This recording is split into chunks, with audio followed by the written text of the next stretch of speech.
Hello everyone, hope you guys are doing great. Welcome to Management Recipe. Today I'm presenting you a new management recipe that is barrier to effective business communication. It's also a important topic for commerce student, management student as well as for the UGC net student. So आज की video हम start करते हैं meaning से कि barrier of communication होते क्या हैं. कम्युनिकेशन प्रोसेस के अंदर आने वाली डिफ़िकल्टीज को हम कम्युनिकेशन बैरियर कहते हैं, जो मैसेज को रिसीवर के थ्रू ठीक से समझने के लिए ख़राब कर देते हैं. बैरियर कम्युनिकेशन को इफ़ेक्टिवली काम करने से रोकते हैं. मिसअंडरस्टैंडिंग के कई रीज़न होते हैं जिससे मैसेज गलत इंटरप्रेट होता है. तो आइए देखते हैं आगे कि वो कौन से रीज़न होते हैं मिसअंडरस्टैंडिंग के. So move towards the reasons.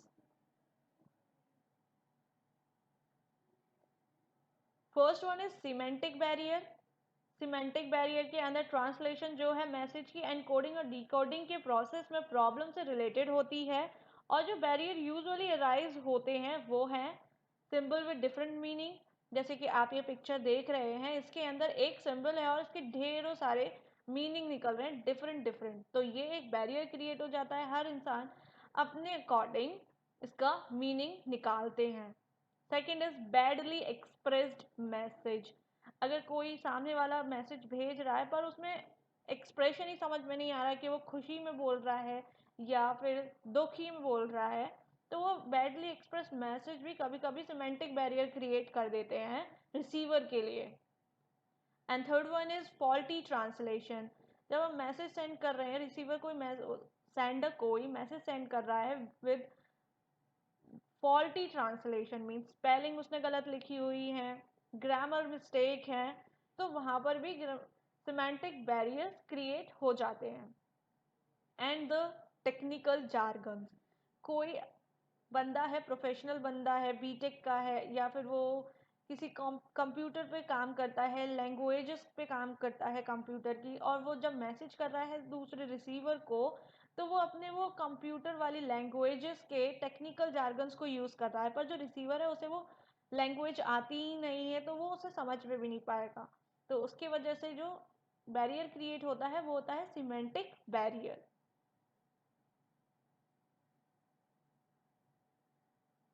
Second one is physical barrier.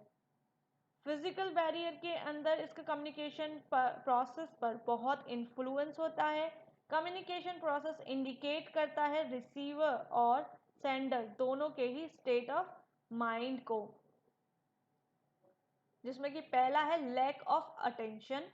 Means अगर हम एक एग्जाम्पल लेना चाहें तो एक क्लासरूम का एग्जाम्पल ले सकते हैं. एक स्टूडेंट और टीचर के बीच, अगर टीचर कुछ समझा रहा है क्लासरूम के अंदर और स्टूडेंट टीचर पे ध्यान ही नहीं दे रहा है, उसका अटेंशन ही नहीं है, वो विंडो से बाहर देख रहा है, तो उसका अटेंशन विंडो के बाहर है, तो वो उसका जो टॉपिक पढ़ा रहा है टीचर, तो वहाँ पे लैक ऑफ अटेंशन है, जिसकी वजह से पुअर रिटेंशन हो जाएगा. जब उसे काम याद, जब उस एग्जाम में बैठेगा तो उसे वो याद ही नहीं रहेगा, क्योंकि उसका लैक ऑफ अटेंशन था, तो पुअर रिटेंशन हो जाएगा, वो याद ही नहीं कर पाएगा कि टीचर ने क्लास में क्या पढ़ाया था. And the third one is distrust. जब रिसीवर को सेंडर पे ट्रस्ट ही नहीं है तो वो उसकी बातों पे ध्यान भी नहीं देगा और वो अनविलिंग होगा उससे सुनने के लिए. And fourth one is unwilling to communicate.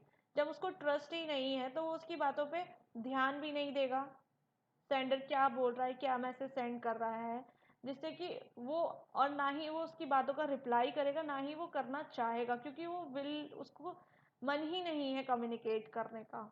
And the last one is lack of proper incentive. जब पता है रिसीवर को कि सेंडर की बातों का कोई मतलब ही नहीं है, उससे कोई फ़ायदा ही नहीं है, तो वहाँ पर वो प्रॉपर इंसेंटिव वाली बात आ जाएगी. लैक ऑफ इम्प्रॉपर इंसेंटिव, वो ध्यान ही नहीं देगा उसकी बातों पे, क्योंकि उसे उससे कोई फ़ायदा ही नहीं होगा, कोई बेनिफिट ही नहीं है.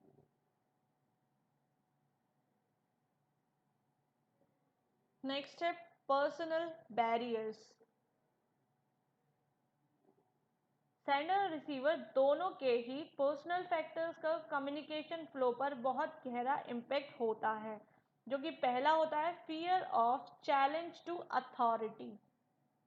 सुपीरियर्स के माइंड में ये डर बना रहता है कि अगर उन्होंने अपने लेवल के अकॉर्डिंग काम नहीं किया तो उन्हें लोअर लेवल पर डिमोट कर दिया जाएगा। तो अपने लेवल मेंटेन करने के लिए वो इंटेंशनली अपनी वीकनेसेस को हाइड करते हैं और अपने आइडियाज़ को कम्युनिकेट नहीं करते दूसरों के साथ ऑर्गेनाइजेशन के अंदर। Lack of confidence by superior in his subordinates, जब उसे ये लगता है कि वो अगर अच्छे से काम नहीं कर पाएगा तो वो डिमोटिव हो जाए, तो वो अपने सबॉर्डिनेट्स के अंदर वो कॉन्फिडेंस भी नहीं लेकर आ पाएगा कभी। वो उन्हें वो क्वालिटी ट्रेनिंग भी प्रोवाइड कभी नहीं कर पाएगा क्योंकि वहाँ पे लैक ऑफ कॉन्फिडेंस की कमी है वहाँ पे।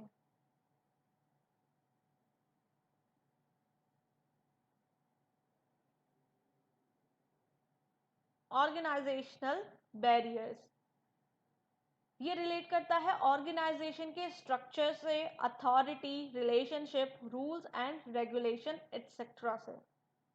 ऑर्गेनाइजेशन की पॉलिसीज कभी कभी ऑर्गेनाइजेशन के इंडिविजुअल्स के लिए बैरियर्स बन जाती हैं, क्योंकि जब वो ऑर्गेनाइजेशन के अंदर काम करते हैं तो वो उन पॉलिसीज में बंधे हुए होते हैं, तो वो उन पॉलिसी से बाहर जाके अपना बेस्ट नहीं दे पाते।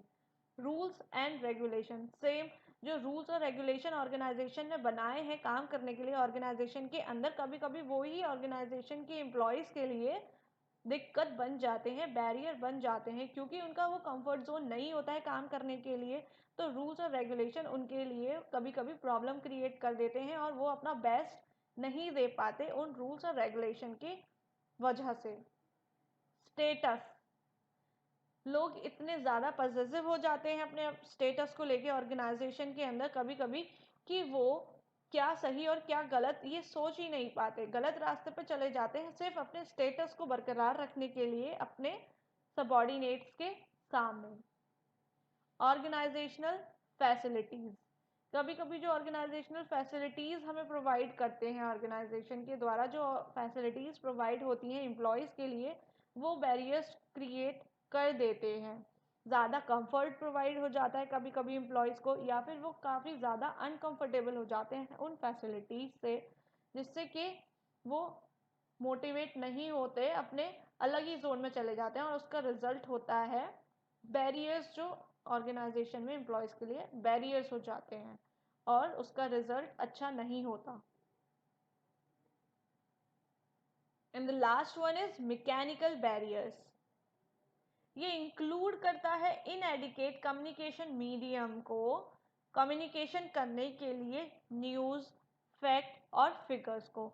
अगर हम एग्जांपल लें तो poor office layout and defective procedure and the use of wrong media lead to poor communication. Office के अंदर पुअर लेआउट होना, चीज़ें सही जगह नहीं रखी होनी, इधर की उधर होनी, और डिफेक्टिव हम प्रोसीजर यूज़ कर रहे हैं उसमें काफ़ी सारी कमियां हैं फिर भी हम उस प्रोसीजर को यूज़ करे चले जा रहे हैं। हम गलत मीडिया को यूज़ कर रहे हैं कम्युनिकेट करने के लिए, जिससे क्या हो रहा है, हमारा कम्युनिकेशन बहुत ही पुअर हो रहा है। इसमें फर्स्ट है इंफॉर्मेशन ओवरलोडेड, जब हम रॉन्ग मीडिया को यूज़ कर रहे हैं, वो सही काम ही नहीं कर पा रहा है, डिफेक्टिव है, तो उसमें कभी कभी इंफॉर्मेशन काफ़ी ज़्यादा ओवरलोडेड हो जाती है। वो जो हम प्रोसीजर यूज़ कर रहे हैं, लेआउट यूज़ कर रहे हैं, उसमें सिर्फ 5 लोगों का इंफॉर्मेशन हम 5 बार कम्युनिकेट कर सकते हैं और उसमें हम 10 बार कर रहे हैं, तो वो क्या होगा, वहाँ इंफॉर्मेशन जो है ओवरलोड हो जाएगी। लॉस ऑफ ट्रांसमिशन, जब हम ओवरलोडेड हो जाएगा डाटा उसमें, तो उससे क्या होगा, सर्वर चले जाएंगे, नेटवर्क चले जाएंगे और ट्रांसमिशन नहीं होएगा, कनेक्ट नहीं होगा कम्युनिकेशन, और हमारा डाटा भी खराब होने का डर बना रहेगा। तो ये था मैकेनिकल बैरियर्स।